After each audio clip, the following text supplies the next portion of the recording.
très heureux de vous retrouver une nouvelle fois dans le cadre de cet exercice de redevabilité. Vous vous souviendrez qu'hier, lorsque je répondais à la question sur les arrestations au sein de forces armées de la République démocratique du Congo, je vous avais dit que nous reviendrons très rapidement avec le porte-parole de l'armée, évidemment, pour que lui, à son tour, puisse apporter des éléments d'information précises à ses propos.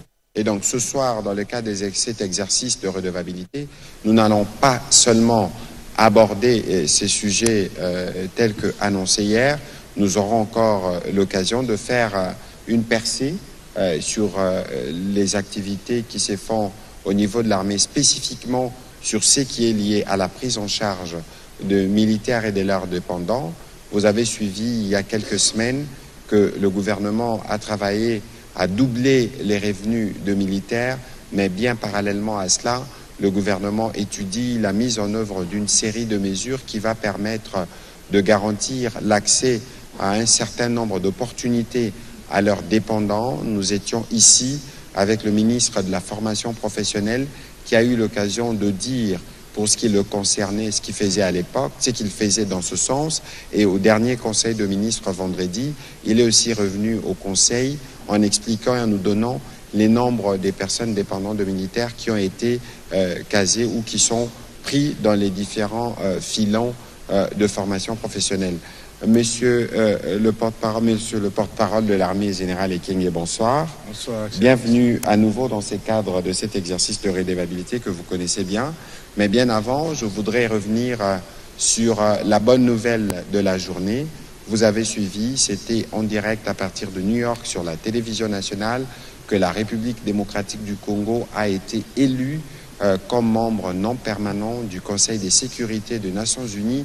Désormais, pour la période 2026-2027, notre pays siégera parmi les 15 et contribuera à apporter des solutions aux problèmes du monde qui seront posés à ces niveaux. La nouvelle est arrivée 24 heures après. La nouvelle de notre élection à la première vice-présidente de l'Assemblée générale des Nations Unies. Vous vous souviendra qu'il y a quelques mois, nous étions portés à la présidence ou dans le bureau du Haut Conseil des Nations Unies pour le droit de l'homme, où aussi la République démocratique du Congo continue à porter sa voix et à contribuer à la résolution des problèmes de l'humanité. Ceci est évidemment la concrétisation de la stratégie diplomatique du président de la République qui nous permet non pas seulement de faire avancer nos causes, mais de prendre position là où se décident les problèmes de l'humanité. Et dans ces cadres, nous allons porter évidemment les sujets qui nous portent, notamment les efforts pour le retour de la paix, le multilatéralisme et tant d'autres sujets qui se feront évidemment au niveau de notre ministère des Affaires étrangères. Général, hier nous parlions ici de l'arrestation ou de la vague d'arrestation prétendue des officiers swahiliphones. Nous y avons apporté la réponse et ce soir nous avons voulu prolonger les sujets avec vous pour que vous puissiez aussi nous éclairer, mais ce n'est pas le seul aspect que nous voulons aborder avec vous. Et donc ce soir, nous voulons faire un focus sur les efforts consentis par le gouvernement pour améliorer la prise en charge, pas seulement de militaires, de leurs dépendants et d'autres questions connexes. Vous êtes le porte-parole de la Grande Muette, mais le contexte de la redevabilité qui est le nôtre nous impose parfois de vous sortir de votre mutisme pour apporter des éléments d'information.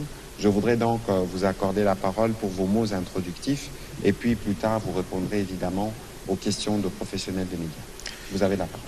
Merci Monsieur le Ministre. Le commandant suprême et son gouvernement font beaucoup d'efforts pour améliorer les conditions de vie des militaires et de leurs dépendants. Nous allons y revenir. Mais avant toute chose, je voudrais que nous puissions nous attarder sur un certain nombre de faits. Et, Monsieur le Ministre, je tiens vraiment à vous remercier pour toutes les occasions que vous offrez aux forces armées pour clarifier certaines informations qui, en réalité, ne pouvaient même pas faire l'objet de débats. Et surtout qu'il y a beaucoup de spéculations sur ce qui se passe dans l'armée, il faudrait que de temps en temps, nous puissions venir ici pour clarifier les choses. Et le chef d'état-major général m'a envoyé à vos côtés pour que nous puissions nous adonner à cet exercice.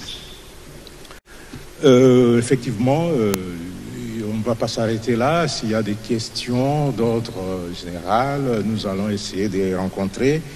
Et je préviens nos consoeurs et confrères qui sont ici que nous, on est en politique. On ne va pas répondre aux questions qui ont des connotations politiques. Pour vous permettre d'avoir une idée sur notre noble métier des armes et de couper court à certaines spéculations, nous avons prévu aujourd'hui d'être pédagogiques. Pédagogique pourquoi? Parce que vous devez, en tant que journaliste, en tant que communicateur, connaître ce qu'est un officier, quelles sont ses qualités, quels sont ses devoirs, quel est le profil de l'officier. Depuis la nuit des temps, l'officier est ce militaire, pétri des valeurs morales et des qualités professionnelles qui le hissent dans la classe et la catégorie des nobles. L'officier n'est pas noble par sa volonté. L'officier n'est pas noble non plus à cause de sa tenue, de son grade, de la fonction qu'il occupe à la tête des unités de l'armée. L'officier est noble à cause justement des valeurs morales incarnées en lui. Parmi ces valeurs se trouve en pole position le courage d'affronter les dangers et la mort, le courage de conduire les hommes sous le feu au combat, le courage surtout de conduire la troupe sur ce que les guerriers appellent le chemin étroit qui mène à la victoire. Oui, ce chemin est tellement étroit que seuls les militaires de caractère, l'officier qui sert d'exemple à ces hommes, seul l'officier qui sait galvaniser ses troupes, l'officier armé d'un courage exceptionnel ose l'emprunter. Cet officier est un véritable leader, comme je l'ai dit tout à l'heure, pétri des valeurs morales strictement nécessaires à l'accomplissement de sa mission de chef militaire. Chef militaire, il faudrait qu'on puisse aussi en parler. On est chef militaire parce qu'on a la personnalité, parce qu'on est capable de distinguer des valeurs militaires superflues de celles qu'il faut absolument conserver. J'ai parlé de courage. Comme valeur, il y a aussi la retenue. L'officier se caractérise par son devoir de réserve dans toutes les situations. Il ne s'alarme pas, ne dit pas n'importe quoi, ne parle pas trop. Ça, c'est l'officier. Et surtout lorsqu'on est général. La loyauté envers les institutions légalement établies est une autre vertu cardinale qui doit habiter l'officier. Une loyauté pimentée de patriotisme éprouvé et sans équivoque. L'officier ne trahit point. Un officier qui trahit n'en est pas un. Il y a aussi l'honnêteté, le sens de l'honneur, l'intelligence, l'esprit de décision affûté, l'esprit d'anticipation, le charisme ou les dons de plaire, de s'imposer dans sa vie publique, d'avoir de l'influence sur les autres, le sens de l'écoute, l'abnégation, des fortes capacités de travail, surtout le travail bien fait, seul ou en équipe. L'essence des responsabilités est, dans les pires moments de son parcours professionnel, l'officier est appelé à se doter de génie pour sortir de l'impasse et de travailler sous stress et sous tension. Car, Monsieur le ministre, vous-même, moi je vous appelle comme un général, je vous ai toujours considéré comme un général, l'armée et la nation ne pardonnent point à un officier qui échoue et qui s'effondre. Et ça, c'est un principe cardinal. Au sein de l'armée, ils sont nombreux, je voulais dire au sein de notre armée, ils sont nombreux à faire partie de cette race de chefs militaires exceptionnels.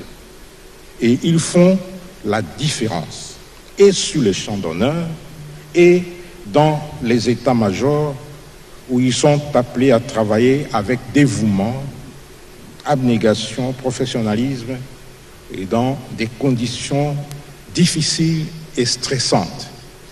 Ça, c'est la vie de l'officier, et surtout lorsqu'on est général. Par contre, il y en a qui se distinguent par des actes amoraux, immoraux et illégaux. La compromission, les détournements des deniers publics, les détachements illégaux des militaires dans les mines et chez les particuliers chinois ou autres, les détournant ainsi ces militaires de leur mission. Et imaginez qu'on réclame les effectifs, et la plupart des effectifs sont dans les mines et chez les particuliers. Ça, c'est une infraction grave. Il y en a qui se sont perfectionnés dans la création des fournisseurs fictifs, dont la sous-facturation et le détournement des vivres destinés aux militaires. D'autres encore se compromettent par la trahison, les assassinats. Tous ces faits sont des faits graves, gravissimes même, commis par les porteurs du titre d'officier général de surcroît. Dans ces cas, faut-il empêcher le chef d'état-major général des forces armées de les interpeller et de les mettre à la disposition des services pour investigation et les cas échéants de les déférer devant les juridictions militaires compétentes. Alors, c'est là où on parle d'arrestation massive des officiers swahiliphones. En réalité, c'est un faux débat. Chacun est venu dans l'armée en tant que volontaire.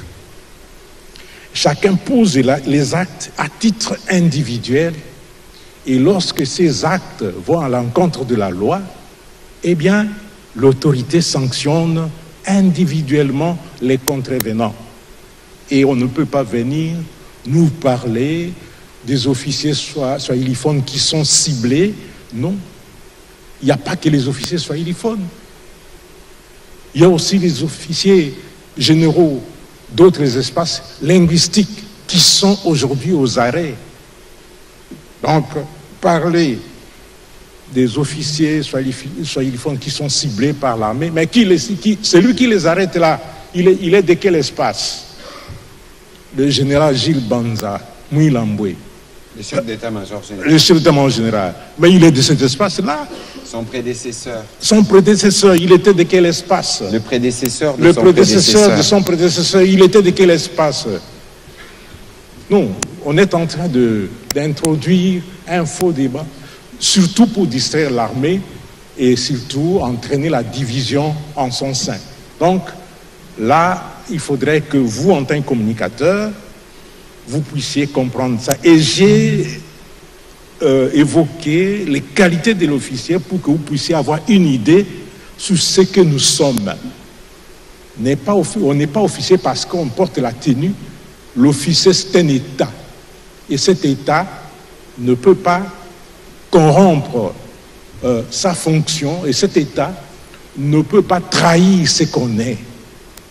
On est contraint de servir la patrie jusqu'au sacrifice suprême. Ça, c'est une réalité, et je voudrais que nous puissions mettre un terme sur ces débats qui n'a pas sa place au sein de l'armée et qui tend à détruire la crédibilité de l'armée. Et le chef MG, le chef d'état-major général, lorsqu'il le fait, c'est parce que lui, il a ces profils-là et il tient à redorer l'image des forces armées et à remettre de l'ordre.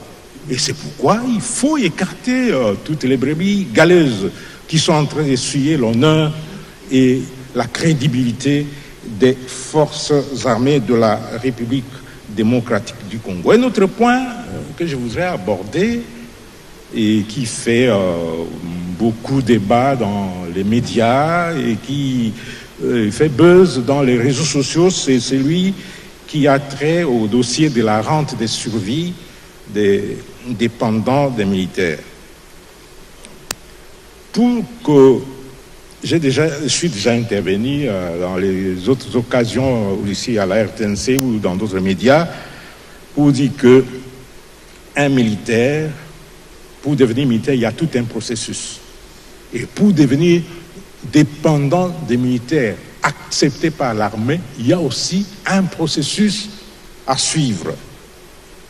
Il y a une procédure pour qu'un militaire se marie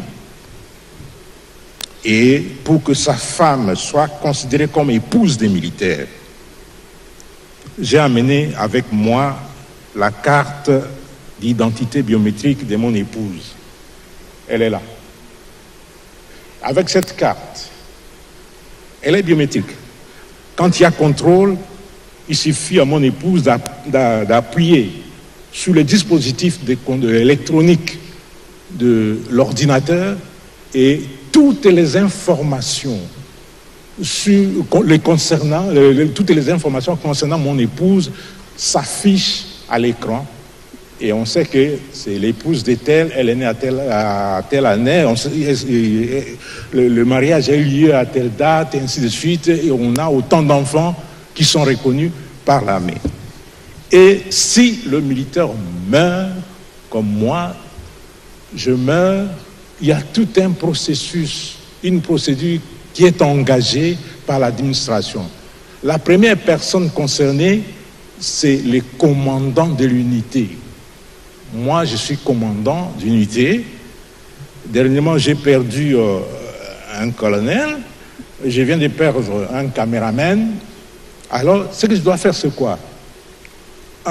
Envoyer le télégramme à la hiérarchie, à ma hiérarchie, pour signifier le décès, informer la hiérarchie du décès. Deuxièmement, je dois constituer son dossier et l'envoyer pour la rente de survie.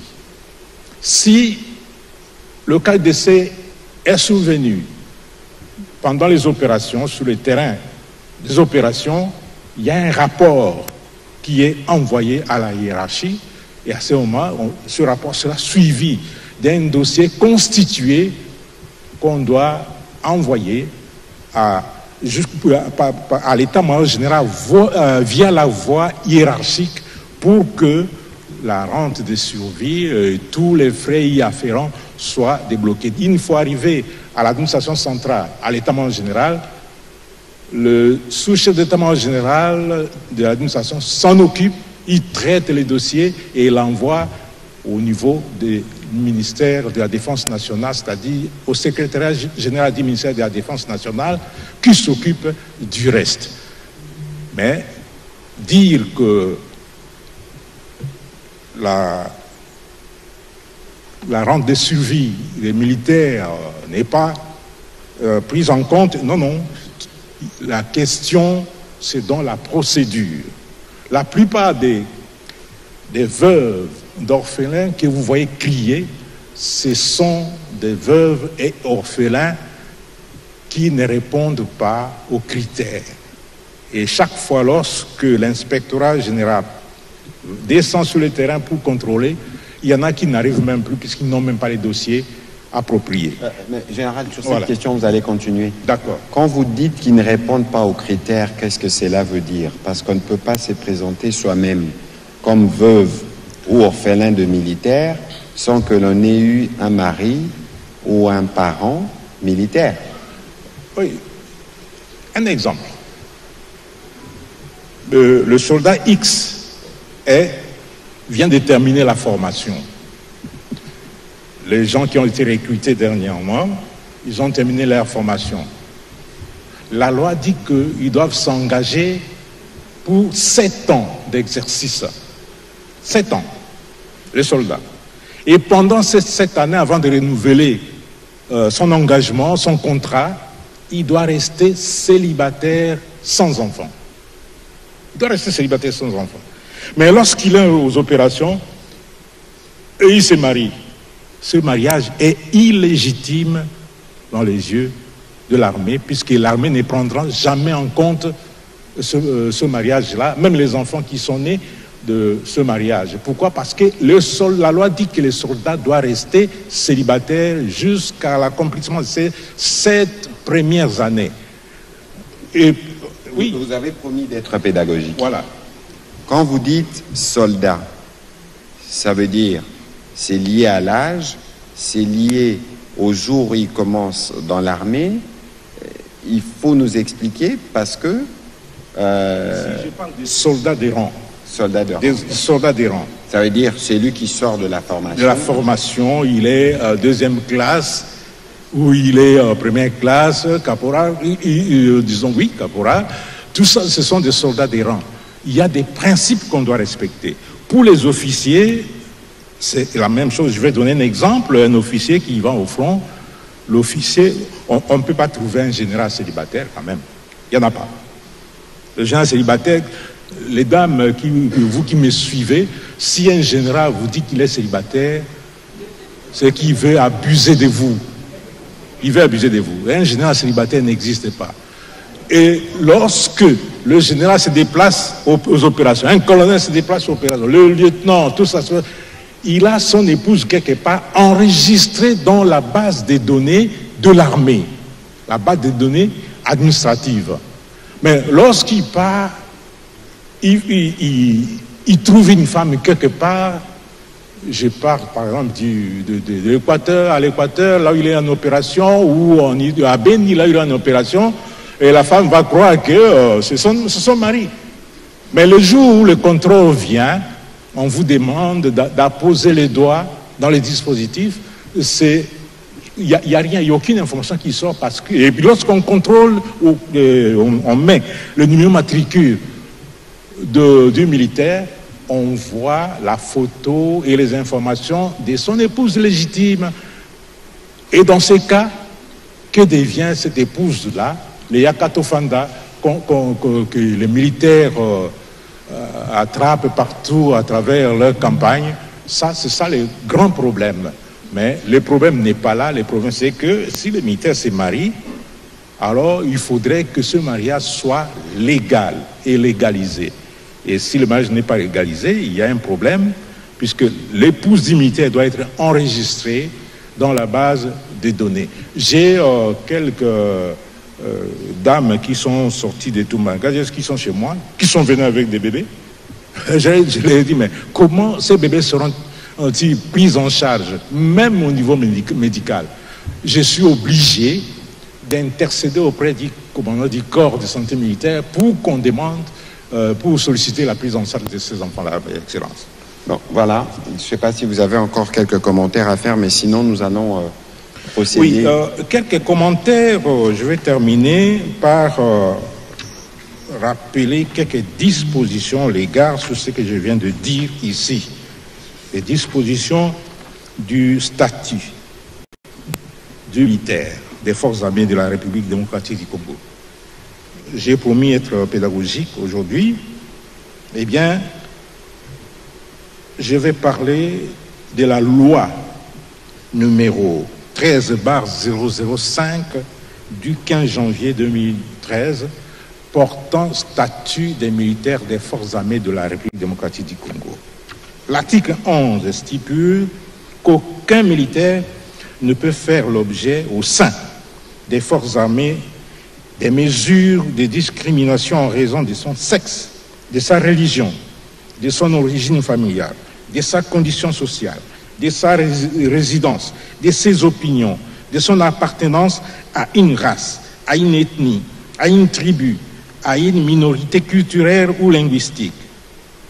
C'est pourquoi nous disons que la question des généraux swahiliphones arrêtés est un faux débat. Ce qu'on fait, c'est appliquer la loi. Lorsque quelqu'un est en contradiction avec la loi, eh bien, nous, on est militaires. La discipline veut qu'on puisse être rigoureux en matière du respect des principes, des consignes et des lois. L'article 12, le militaire jouit de tous ses droits et libertés reconnus aux citoyens.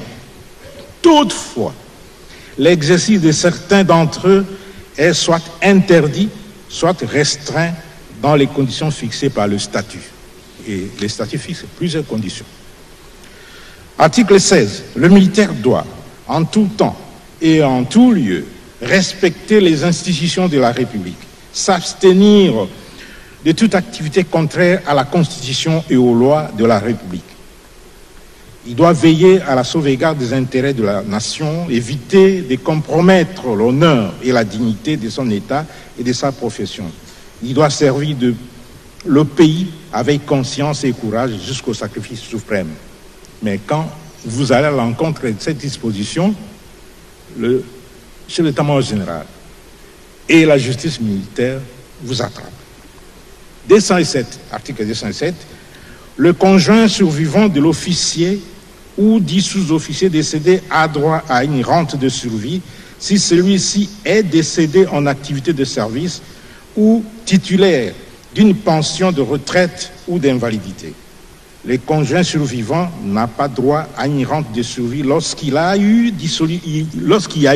dissolution du mariage à ses torts exclusifs ou lorsque le mariage est postérieur à la cessation d'activité de service de l'officier ou du sous-officier. Il perd également le droit à la rente de survie en cas de remariage. Le droit à la rente de survie est acquis sans condition d'ancienneté et de service. Une femme qui se remarie n'a plus le droit d'avoir des rentes de survie. Article 209. La rente de survie de l'orphelin équivaut à 6% du traitement annuel du militaire par enfant ou à 10% de la pension de l'officier ou du sous-officier décédé après la pension. L'orphelin perd tout droit à la rente lorsqu'il atteint l'âge de 18 ans et exerce une activité rémunérée. Pour l'orphelin engagé dans les études, l'âge limite est de 25 ans. Pour l'enfant frappé d'un handicap ou qui se trouve en raison de son état physique ou mental dans l'impossibilité de pourvoir à sa propre subsistance, la rente de survie est accordée jusqu'à sa mort. Et vous allez voir qu'il y a même des gens qui réclament, qui se disent qu'ils sont orphelins à 40 ans. Article 223. La durée du service actif pour le militaire de rang est de 7 ans renouvelable une fois, 3 mois avant l'expiration du terme.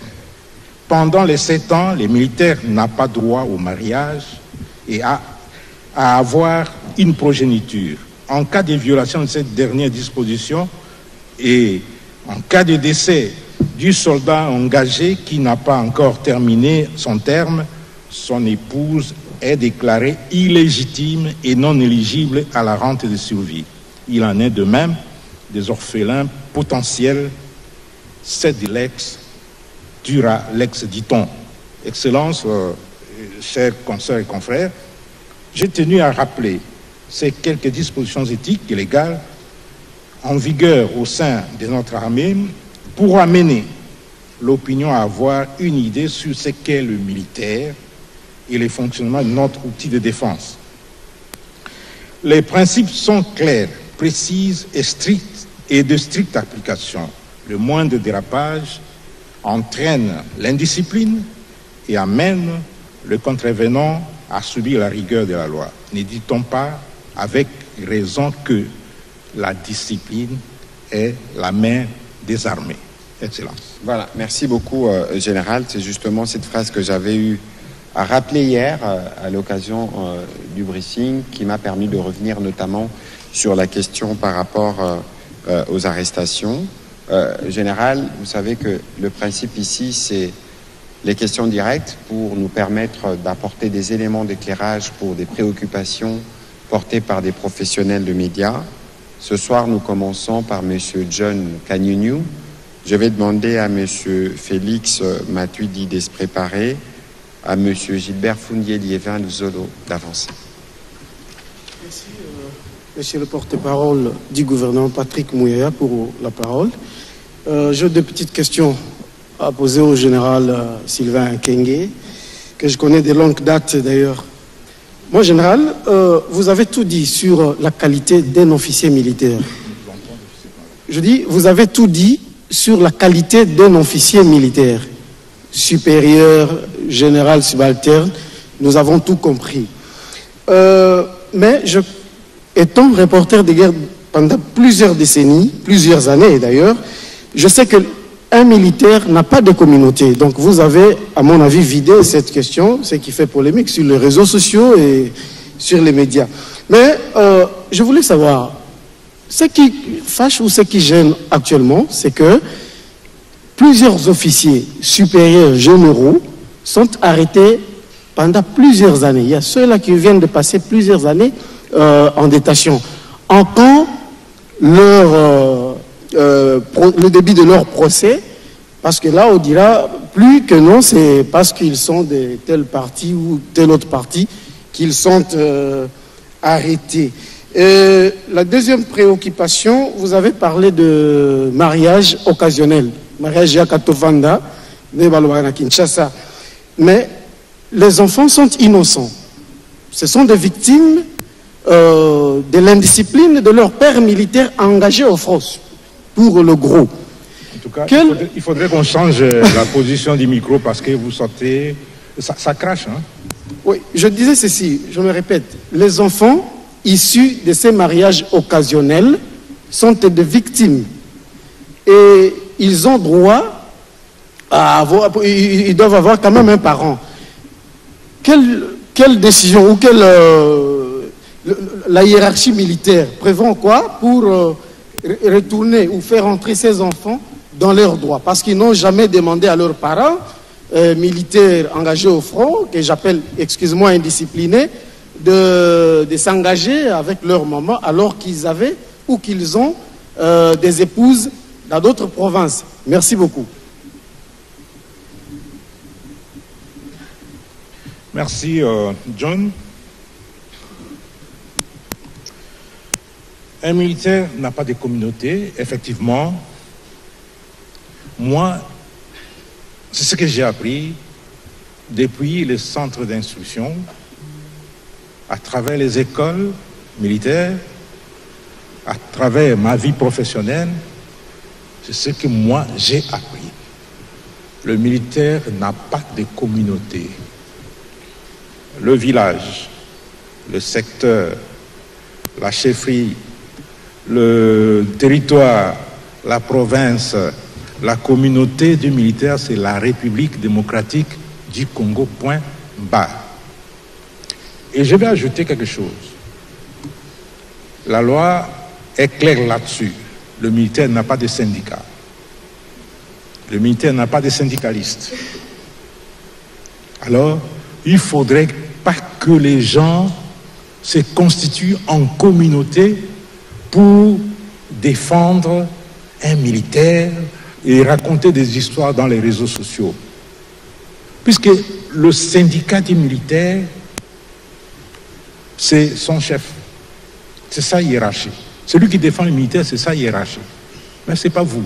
Ce n'est pas votre communauté. J'ai vu la levée le bouclier des communautés lorsqu'on a arrêté certains officiers. Non. Ça, c'est inciter les militaires à commettre des actes contraires à la loi et à la discipline. Et cette attitude-là est punissable par la loi. Là, l'auditorat militaire peut vous poursuivre pour ça. Donc, il ne faudrait pas que le militaire ne peut pas s'affilier à une association, à un syndicat ou à quoi que ce soit, une association tribale, tout ça. La loi interdit ça. La loi interdit. Donc, c'est clair là-dessus, vous avez raison. D'ailleurs, vous travaillez avec les militaires depuis très longtemps et vous connaissez la coutume et les us en vigueur au sein des armées. S'agissant des enfants issus de ces mariages que j'ai appelés illégitimes, effectivement, ce sont des victimes innocentes. Mais à la fin des comptes, l'armée trouve toujours des parades pour pouvoir trouver un moyen de procéder à l'enregistrement de ces enfants-là. Mais ce n'est pas du tic au tac puisque la loi l'interdit. Ce n'est pas du tic au tac. Mais ça peut aussi créer des problèmes dans le foyer, dans les foyers dits militaires. J'en ai connu. Mais ce qui est vrai, c'est qu'on est humain et des fois, on laisse passer certaines situations, mais la loi l'interdit. Voilà, merci. On va prendre la question de M. Liévin de Zolo. Merci beaucoup, Monsieur le porte-parole de l'armée, mon général. J'ai religieusement suivi votre pédagogie. Alors, ma question est celle-ci. C'est en rapport avec la dernière sortie médiatique du général Kachama Luboya, le gouverneur de l'Ituri. Alors, peut-on parler des soldats d'errants dont il faisait allusion quand il parlait de la suspension de leurs soldes ou des officiers? Deuxièmement, comme la discipline est la mère des armées, y a-t-il des sanctions prévues à cet effet quant à cette sortie médiatique s'il s'avère fausse? Merci. Merci. Vous parlez de la sortie médiatique du général Luboya. Je ne suis pas qualifié pour parler de ça parce que le général Luboya a une double casquette. Il est à la fois lieutenant général, officier de l'armée, c'est mon chef, et il est aussi politique. Il a une casquette politique en tant que gouverneur militaire. Et il a fait sa déclaration, c'est sa hiérarchie qui apprécie. C'est pas moi, j'ai pas qualité pour apprécier ce que lui a fait, mais il a une hiérarchie à la fois militaire et civile pour apprécier ce qu'il a fait et prendre les dispositions qui s'imposent. Si ça a été, c'est allé à l'encontre de ce que moi j'ai dit ici. Quelles sont les sanctions dont l'armée, tout comportement a une sanction positive ou négative. Si vous faites bien votre travail, vous serez sanctionné positivement. Si vous faites mal votre travail, vous serez sanctionné négativement. Tout est prévu dans l'armée. Nous avons nos règlements militaires, les règlements, il y en a plusieurs. Chaque domaine d'activité de l'armée a un règlement et c'est régi par des lois. Donc là-dessus, c'est pas à moi de le faire. Moi, je suis pas j'appartiens pas, je fais pas partie de la hiérarchie du gouverneur. C'est ça, la hiérarchie qui va apprécier. Général, il y avait une question de John Kanyun tout à l'heure qui revenait justement sur les cas des officiers qui ont été arrêtés pendant plusieurs mois. Et il fallait évidemment être en mesure de dire ce qu'il en est exactement parce qu'eux aussi ont droit à des procès. Oui, nous sommes en guerre. Et la guerre, c'est une circonstance exceptionnelle. Là, vous devez le retenir.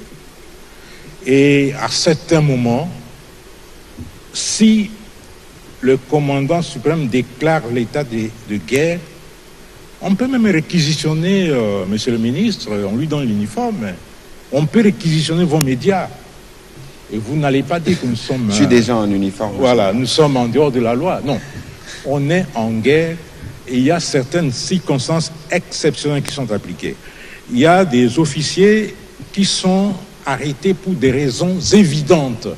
Imaginez qu'en Ndolo, il y a des officiers qui ont été condamnés pour avoir détourné 20 000 $. Là, c'est une réalité. Je connais un ami général qui a été condamné parce qu'il a autorisé le déplacement d'un véhicule de l'armée pour des fins autres que celles de l'armée, et ce véhicule a connu un accident et lui, il a été emprisonné. Il a été condamné. Et imaginez quelqu'un qui détourne 200 000 $. Imaginez quelqu'un qui détourne 1 million de $. Et les gens disent que parce qu'on les arrête parce que ce sont des soyiphones. On les garde longtemps en prison. Non, non. La procédure, nous sommes en guerre, la procédure en temps de guerre, elle est telle que ça doit être de cette manière-là. On approfondit tout. On a tous les éléments avant d'envoyer quelqu'un, de le déférer à la justice militaire. Les gens disent, on parlait des officiers swahiliphones, mais il n'y a pas que les officiers swahiliphones, il y a même les officiers d'autres, je l'ai dit, d'autres espaces linguistiques. Mais chacun a été arrêté pour une infraction posée individuellement. Donc ça, c'est une réalité. Et rassurez-vous que le temps qu'on fait là-bas, on ne va pas passer une éternité. Dès que le service termine les investigations, il boucle les dossiers et les dossiers seront transmis obligatoirement à la justice militaire pour la suite. Mais ce qu'il faut retenir aussi ici, c'est que l'armée, comme tous les corps, est réglementée. Et qu'il va de soi que chaque fois, c'est pas pour rien qu'il y a des sanctions ou des mesures disciplinaires qui sont prévues, y compris dans les rédactions.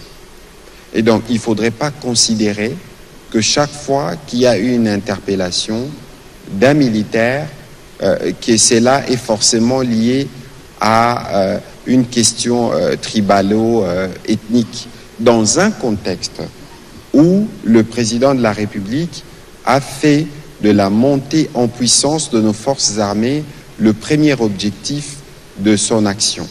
Et dans ces contextes-là, dans une armée où, disons les choses telles qu'elles sont, où on a hérité des difficultés en termes de logistique, en termes de circuits d'approvisionnement, où il y avait des effectifs déclarés mais qu'on ne voyait jamais, mais comprenez qu'il y ait à un moment donné un travail de contrôle qui s'efface et des responsabilités qui puissent être établies.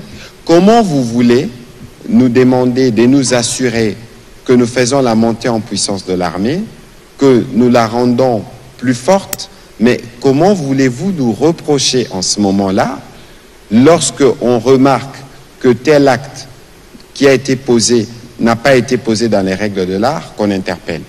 Nous sommes dans un contexte où on l'a vécu. Les troupes sont engagées au front, il y a des traîtres. On a vécu où nous sommes engagés, où un major ou un commandant fuit ou ne répond pas à son devoir. Mais pourquoi voulez-vous que l'armée ne puisse pas tirer les conséquences d'un tel comportement? Bon, il faut que, quelque part, que nous tous nous sachions que nous, comme gouvernement, en l'occurrence l'armée comme corps, est en droit de s'organiser à tout moment, que chaque fois qu'il y a des brebis galeuses, que chaque fois que les règles ne sont pas respectées, on en tire les conséquences. Pour autant qu'on donne les moyens de défense à tous ceux qui sont interpellés pour que cela puisse se faire de la manière dont la justice, que la justice recommande plutôt. Donc il faut que cela soit bien clair, ça éviterait d'avoir de suspicions inutiles dans un contexte où il y a trop d'attention qui sont accordées à l'armée par rapport à la situation que nous avons et que parallèlement, beaucoup des moyens sont engagés. Nous devons nous assurer que ces moyens parviennent aux troupes et ceux qui, dans leur gesticulation ou dans leur action, ne font pas parvenir les moyens destinés aux troupes, ne nous empêchez pas de tirer les conséquences. Et surtout qu'il y en a qui sont interpellés et relaxés. Et maintenant que les efforts sont mis pour améliorer les conditions de travail et des vies des militaires, on ne peut pas se permettre de voir les officiers dilapider les moyens mis à leur disposition par les gouvernements. Voilà, merci. Monsieur Félix Matuidi, allez-y s'il vous plaît. Excellence, merci pour la parole. J'ai deux questions pour le général. Au général, où serait à l'heure actuelle le général Gabriel Amisi Tangofor? Selon une certaine opinion sur la toile, il aurait rejoint la rébellion avec des millions de dollars concernant la rente des militaires engagés au front. L'autre question concerne l'opération Ngemba. Selon les informations à notre possession, il y a certains insurgés Mobondo qui ont été sensibilisés par la RAD, mais à l'heure actuelle, ils sont abandonnés à leur triste sort, et ce qui occasionne des pillages, des tracasseries et autres maux dans cet espace Grand Bandundu. Alors, que prévoit l'armée pour ramener tous ces insurgés dans selon la planification établie? Hier, j'ai parlé avec, je ne sais pas, il a fait aujourd'hui. Le général d'armée ami Sekumba Gabriel, il a fui aujourd'hui. Puisque c'est vous qui me donnez cette information-là. Mais je suis sûr que s'il nous suit, il est en train de rigoler dans sa maison. Puisque hier, j'ai parlé avec lui. Le communiqué que vous avez vu passer à la RTNC sur les contrôles biométriques, les contrôles de l'inspectorat général qui est prévu, c'est lui qui me l'a envoyé. Bon, je ne sais pas s'il est parti aujourd'hui, mais j'ai doute fort. Les millions d'argent issus de la rente de survie des dépendants, lui, il ne les gère pas. Lui, son rôle, c'est contrôler et rendre compte. C'est ça le rôle. C'est l'IGF de l'armée. L'IG, inspectorat général de l'armée, c'est l'IGF de l'armée. L'IGF de l'armée ne touche pas aux espèces. Oui, c'est contrôler les fonctionnements de l'armée, contrôler comment on gère les ressources humaines, les ressources matérielles, les ressources logistiques, contrôler comment les finances sont gérées, et il fait rapport au ministre de la Défense. Il ne gère pas des millions, à part ses frais, les frais de fonctionnement qu'on lui envoie. Eux, il ne gère pas des millions. Et je ne sais pas. Je ne sais pas s'il a fui, mais moi, au niveau de l'armée, nous n'avons pas cette information-là. L'Excellence a toujours parlé des gnosologues. C'est peut-être au niveau de ces gnosologues-là, ils peuvent nous donner les précisions. Mais moi, j'ai parlé avec lui hier. Non, c'était avant-hier. Avant-hier soir, il m'a appelé, il m'a dit qu'il allait envoyer les communiqués. Et les communiqués, je les ai envoyés à madame la DG de la RTNC pour diffusion. Voilà. Et en ce qui concerne les insurgés Mobondo, il y a des sensibilisations qui sont menées, et par la RAD, et par l'armée, et par même le gouvernement. Et ce qui est vrai, c'est qu'à leur niveau, ils ne s'entendent pas. Il y a des affrontements entre eux. Dernièrement, vous avez suivi un colonel autoproclamé a été tué par les autres factions de Mobondo. Mais ce qui est vrai, c'est que nous continuons à mener les opérations. L'armée continue à mener les opérations au même moment que la sensibilisation continue. Et si les gens ne veulent pas se rendre, nous allons poursuivre les opérations. Il y a l'opération Ngemba qui est là, qui continue à faire son bonhomme de chemin. Voilà. Voilà, merci. On va prendre la question de M. Félix, de M. plutôt Gilbert Fundi. Merci, Excellence. J'ai deux questions, une pour vous et la seconde pour mon général. Excellence, l'ONG Human a rendu public aujourd'hui quelques exactions et tueries exécutées par le M23 en février dernier. dans la ville de Goma. Comment le gouvernement réagit-il à cette triste annonce? Pour mon général, il me semble qu'il y a absence d'une communication efficace sur l'opération Ngemba. À quand le focus sur quelle opération? Opération Ngemba. Ngemba, oui. À quand le focus sur cette communication? Voilà, merci pour votre question. Bon, je pense que c'était la semaine dernière, nous étions ici où on est revenu sur le rapport d'Amnesty International. Comme je le dis et je le répète, ceux qui occupent actuellement Goma, c'est... Il y a une expression que j'aimais beaucoup dans l'histoire, mais c'est une histoire triste.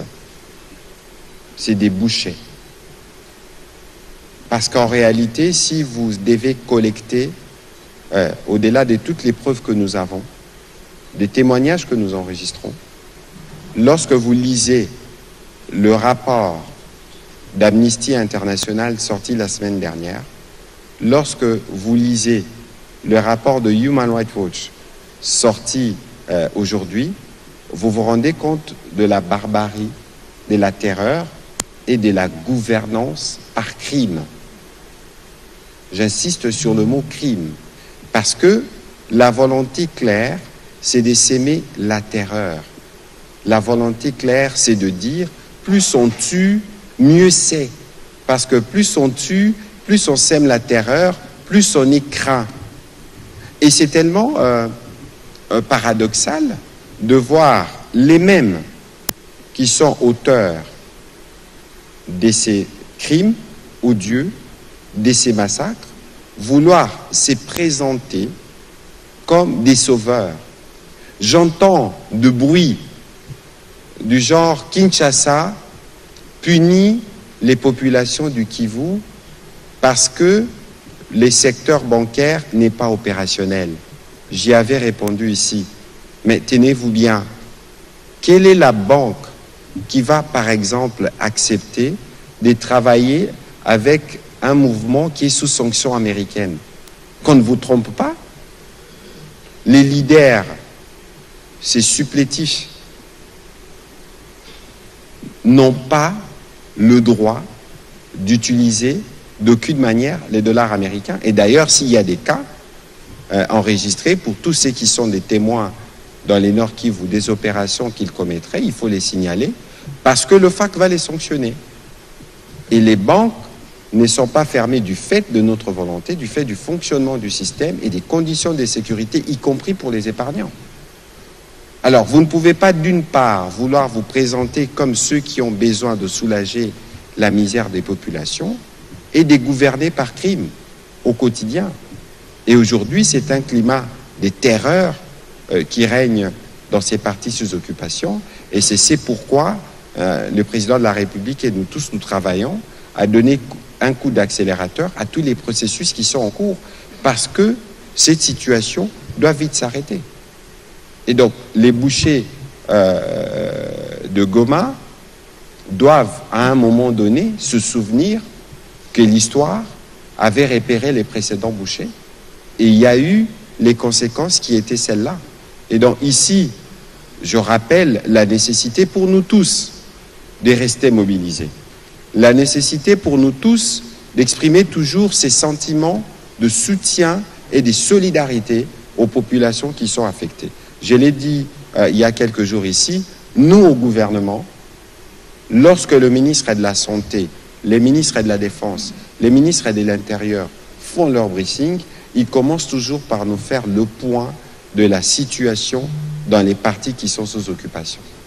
Même si ceux qui nous informent, les agents de certaines structures du ministère de la Santé sont poursuivis parce qu'ils communiquent des informations, mais nous continuons à nous assurer que les moyens parviennent par des circuits humanitaires pour toutes les populations qui en ont besoin dans cette partie du pays.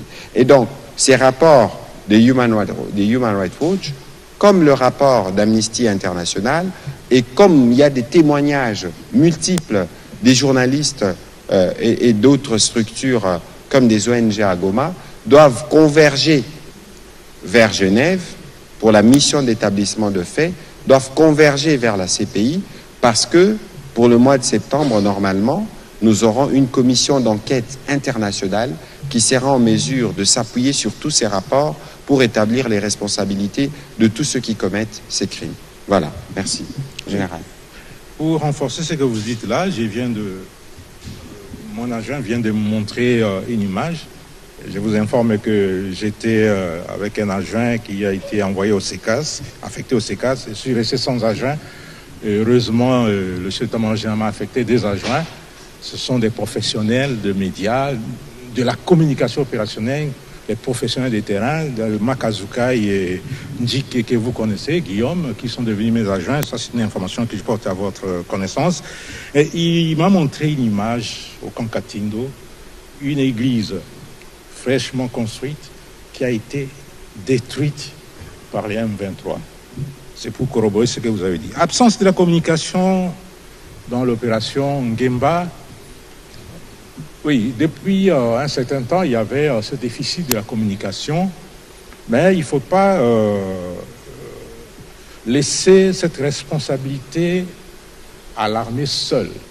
Vous aussi, vous avez le devoir de communiquer là-dessus puisque vous avez suffisamment d'informations. Mais sur le terrain, nous avons pu envoyer, affecter un communicateur militaire expérimenté qui a fait du bon travail à Beni.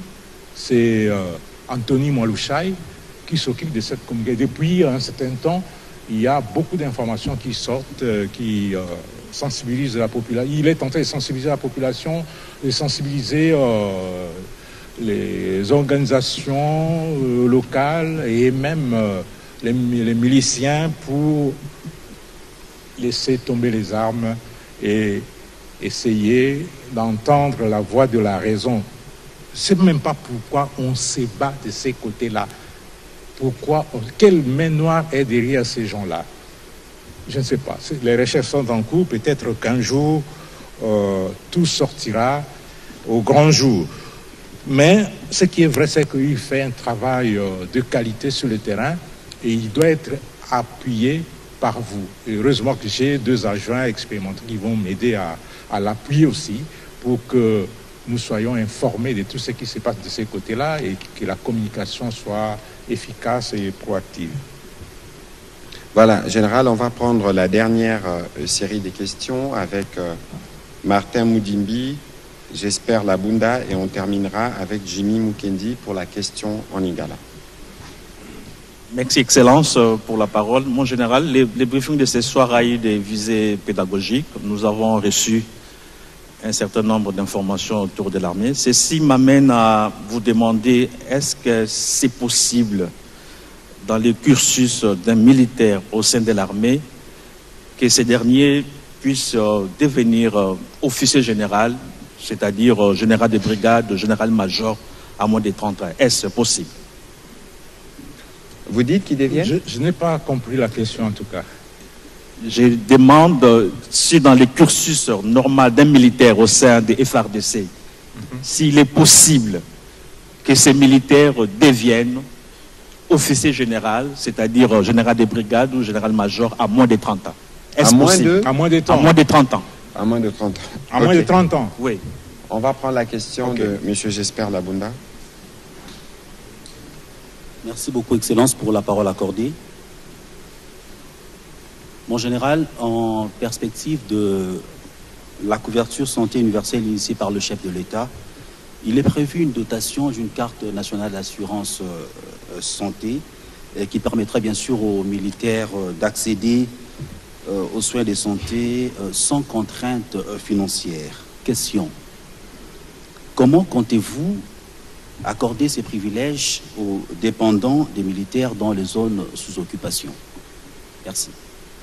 Voilà, Général, on peut reprendre 2 questions en français. Ensuite, on terminera avec la question en lingala.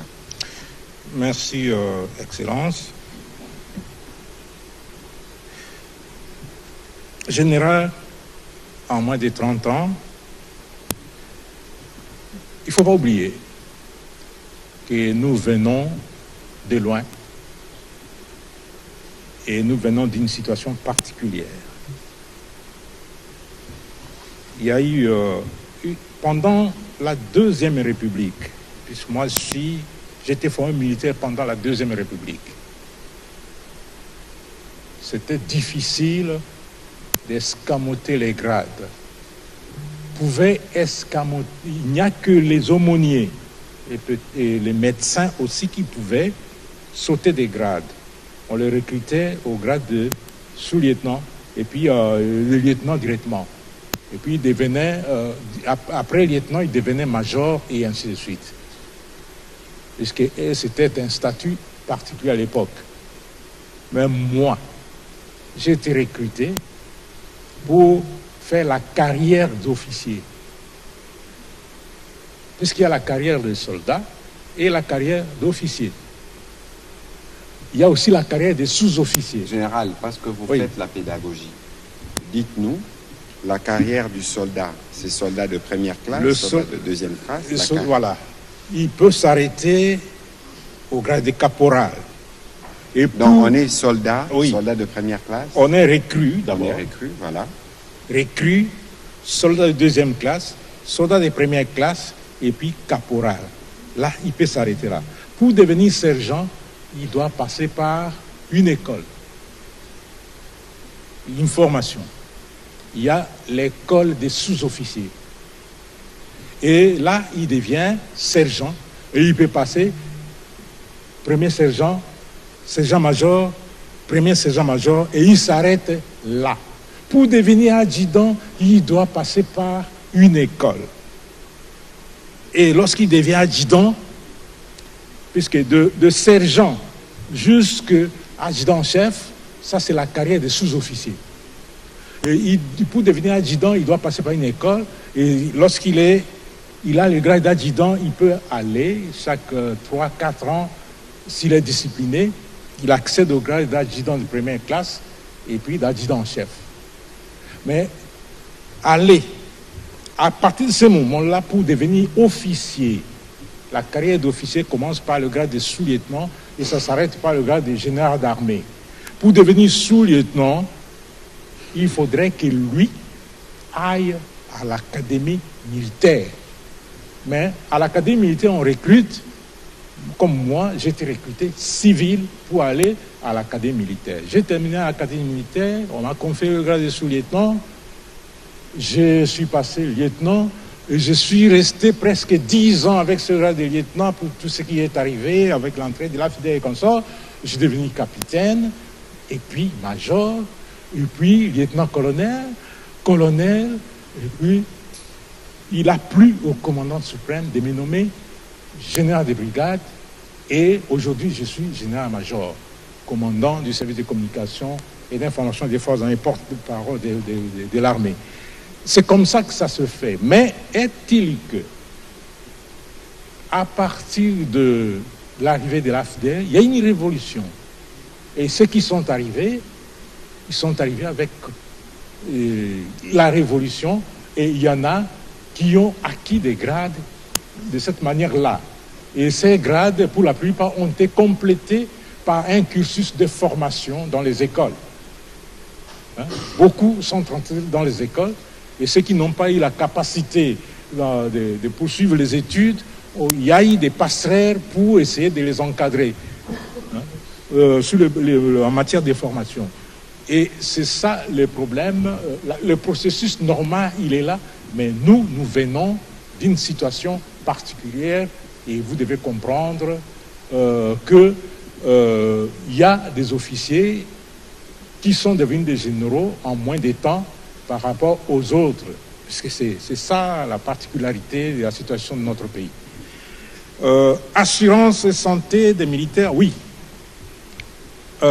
C'était la semaine passée, j'ai assisté, j'étais avec le commandant du corps de santé lorsqu'il venait présenter cette situation au chef d'état-major général. Et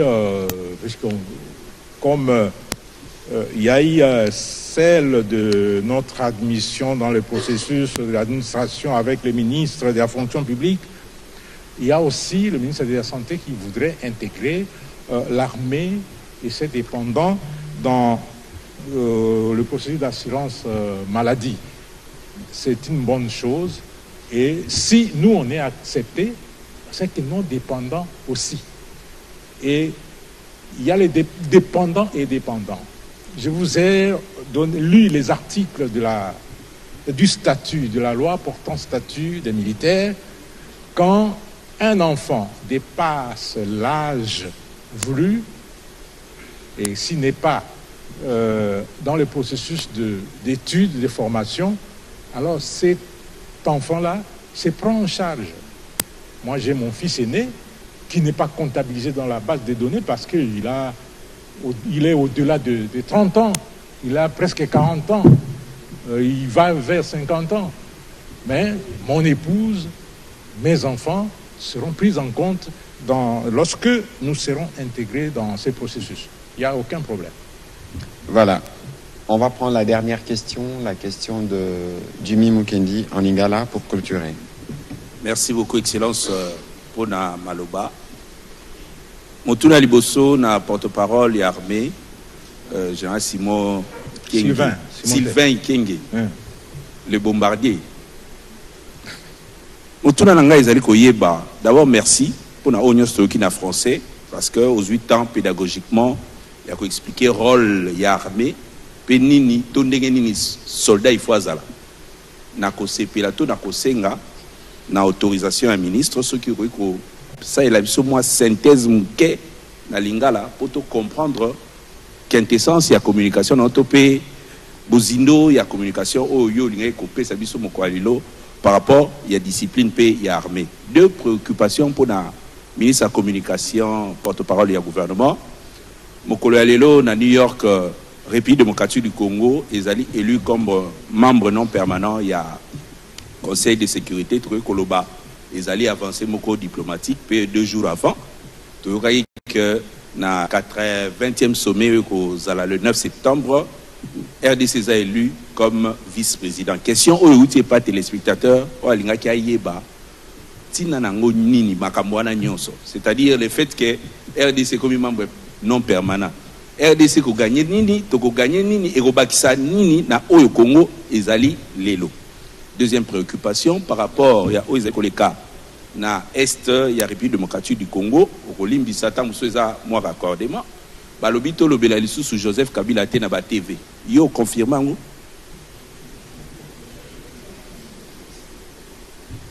Olobeli yango déjà.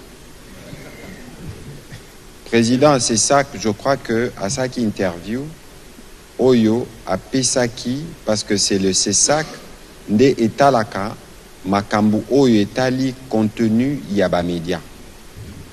Je pense que Azala qui précis a Pesaki pe ba raison ba pandisango ndenge organisation na biso ezalaka mutu na mutu azaka na limite ya compétence na ye.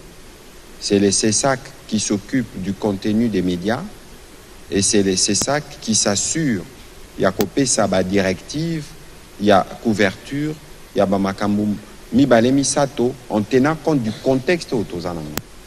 Je crois que ba kanonionso CESAC azaranango bozanango o CESAC epesi netinzela.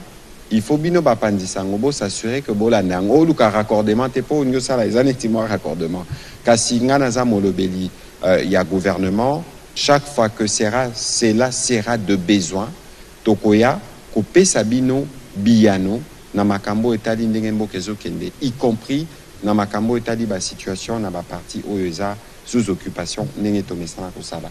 Alors na ko sepela général apesa biyano na bokuse asa la résumé na lingala ya makambo utaki kolimbola awa ngana kozwa maloba na suka pona pesa ba réponse na biyano na yo pona pesa biyano na mituna na yo.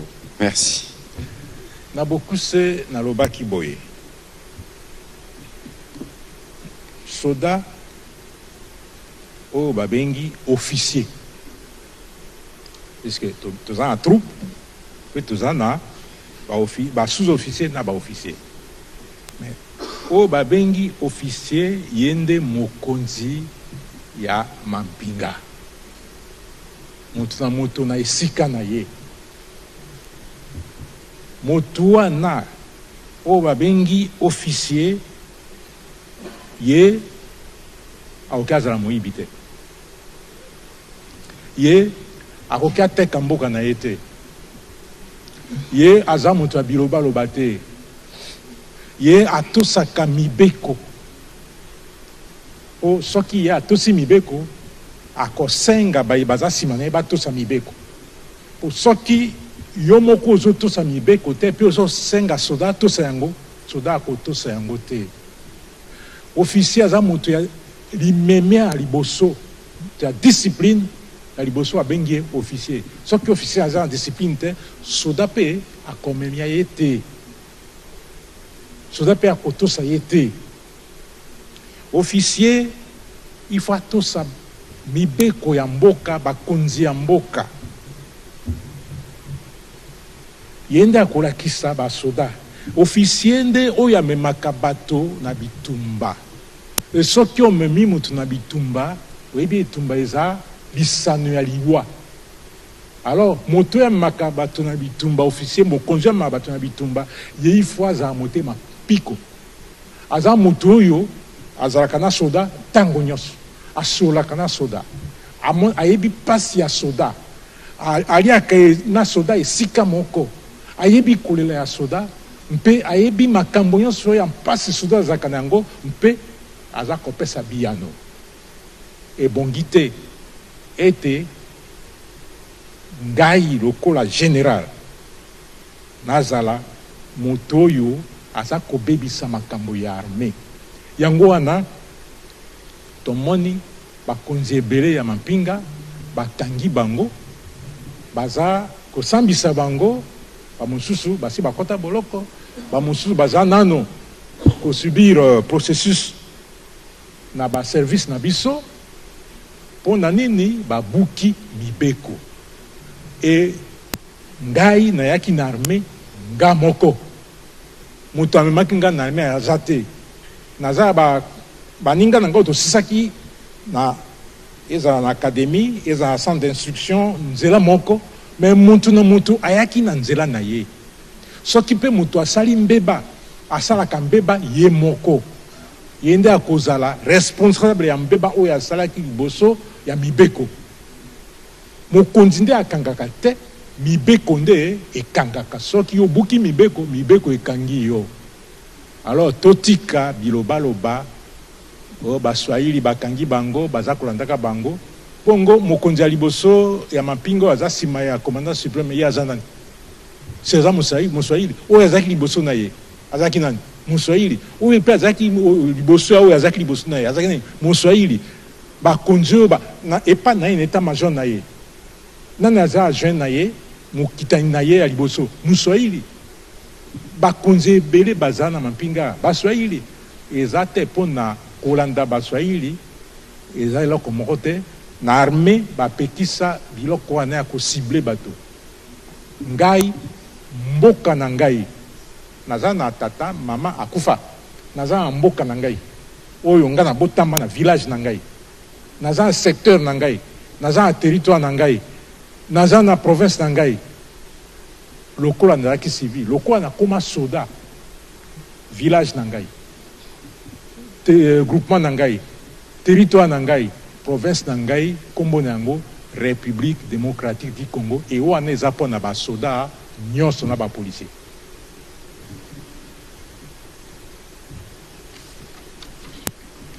Osilisi général. Nasilisi excellent. Alors, Namituna Oyotuni, Omoni, République démocratique du Congo, Bissotolobaka, nous sommes un grand pays.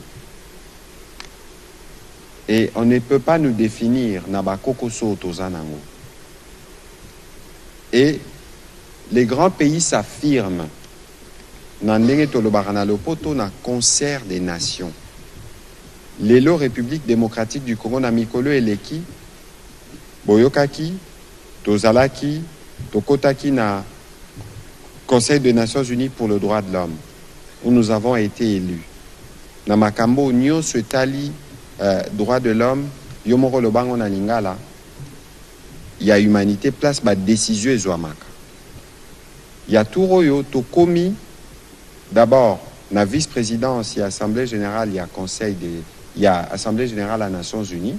Au moni, net une assemblée, tous à bureau. Sur le tali, na ba réunion Assemblée générale, il y a Conseil de sécurité. Bon, mon a kezara bateau bavan na kalikolo. Vice-président, Moko Arozala, Congolais, République démocratique du Congo. Yamotuya, Makasi Lissous. Eza Oyo va annoncer les lots. Après le vote, 183 sur 87, la République démocratique du Congo a Arozala parmi les 15 pays membres du Conseil de sécurité. Alors, le fait que Bisso Torozala wana, Tokomema Oya Bisso expérience, peut que Tozala na cadre ba décision nyon se zoamaka. Bisso Morope Torozala na misu, na makambo ezo intéressé, Bisso deti makambo tali kimia. Na Conseil de sécurité, Boebi, il y a 5 membres permanents. France, États-Unis, Russie, je pense Angleterre, la Chine.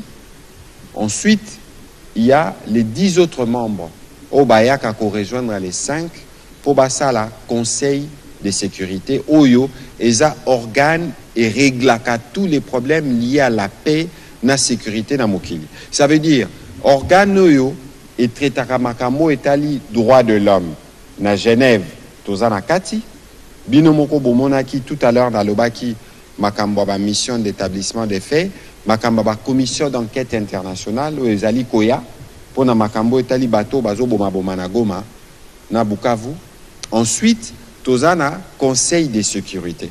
Kasi nakati kuna tokolobela kaka Makambo etali bisote, po kimia ezonga.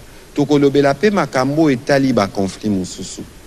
Tokolobela pe Makambo etali on a le poto balobaka multilatéralisme. Comment ba structure, hein, oyo ya mokili kobandi ekoki kobanda ko concourir à régler ba problème. Nakatiwana, n'oubliez pas aussi, il y a une réforme au président de la République à Lobaka, bisope ba africain, tozana posa tozala pe représenté comme membre permanent. Il y a Conseil de sécurité parmi les 5. Makambo Taliba réforme. Donc, Ezaba Kozoyo, ministre Anabiso Affaires étrangères, Maman Thérèse Kaikwamba, Azaki Kolandelana, équipe je pense que Oyo, Eza victoire Moussou sur photo Bakissa. Naba victoire Oyo, toujours engagé au plan diplomatique. Tobo Sanate, les deux Tozana Mapinga, depuis 2022, Tobima na embargo. Todo Barali Solo Anamingite, mais on a fait 18 ans. Namboko yo o armée kokaki sombata officiellement mundu kité. Donc ce qui est le tout ça la liste il y a ba victoire diplomatique au tozui na président Félix Antoine Tshisekedi en tout cas ba congolais faut ba mettre la main beaucoup. Nakobaki saboye parce que pendant que tozo solo la awa les conseils d'administration il y a Banque mondiale viennent d'approuver un financement de 1 milliard de dollars pour Inga 3. Tobanda kobeta masolo inga banda kala. Ya turo bisiko otokomi lelo. Financement, conseil d'administration, ya Banque mondiale baouti ko approuvé 1 milliard. Na phase à Liboso, Torotalana nous comment on va traiter makambaba population riveraine. Alors, tovandaka batuba ko sala makelele kuna mboka ngo boye détournement mboka ngo corruption mais bozomo na ndenge tozo avancer. Ce qui gouvernance la biso zaki makasité. Ndeba avancé oyo tozo zango pété. Ndeko Jimmy Mukendi, il faut qu'on y ait l'air to le changement des narratifs. L'air to le mbokezo changé. Que le président de la République, premier ministre, peut biso gouvernement. Tola la raté. Ba résultat, les années tinzete l'air écolaka. Et ça la ramakele l'été hein. Si au mona nzete kolé komi ko pesa mu pepe. Tozana processus oyo to planter belé, ba nzete komi ko kola malin mais malin pe ba congolais bango moko ba komona ba dividende. Ceux qui bomoni ke ba dongolo miso ba koma kosala biso bitumba eza po ba luka bacha moi frein mais Congo ko telema po tozana système à congolais telema. Merci général. Nous sommes à la fin de cet exercice de redevabilité. On a voulu faire un peu de pédagogie ce soir pour que les uns les autres comprennent mieux les efforts que nous consentons d'abord sur la prise en charge de militaires et de leurs dépendants, mais aussi sur le fait que l'armée, on ne peut pas penser pouvoir tribaliser les questions de l'armée, surtout lorsque cette armée veut s'assurer que tous les responsables commis à des différents postes de responsabilité s'acquittent de leurs tâches en toute transparence. Effectivement, Excellence, ce qu'il faut faire, c'est que nous devons cesser de spéculer autour des questions militaires. L'armée est suffisamment organisée. Chaque unité arrêtée l'a été pour avoir été en conflit avec la loi individuellement. Et ils ont été, chaque militaire a été également en conflit avec les règlements militaires. Qu'on ne cherche pas à diviser l'armée. L'armée, c'est le socle de la nation. Il faut l'épargner du poison rwandais, comme vous avez l'habitude de le dire. Le chef MG, sous la houlette du commandant suprême, est en train de remettre de l'ordre dans la boutique. Ce que nous devons faire, c'est l'aider à avancer et aller de l'avant pour que l'armée retrouve ses lettres de noblesse. Voilà, merci beaucoup, Général, pour les précisions que vous avez apportées sur ces différents sujets. Merci à vous aussi, mesdames et messieurs de la presse, de vous être particulièrement mobilisés et bonne soirée chez vous. Merci.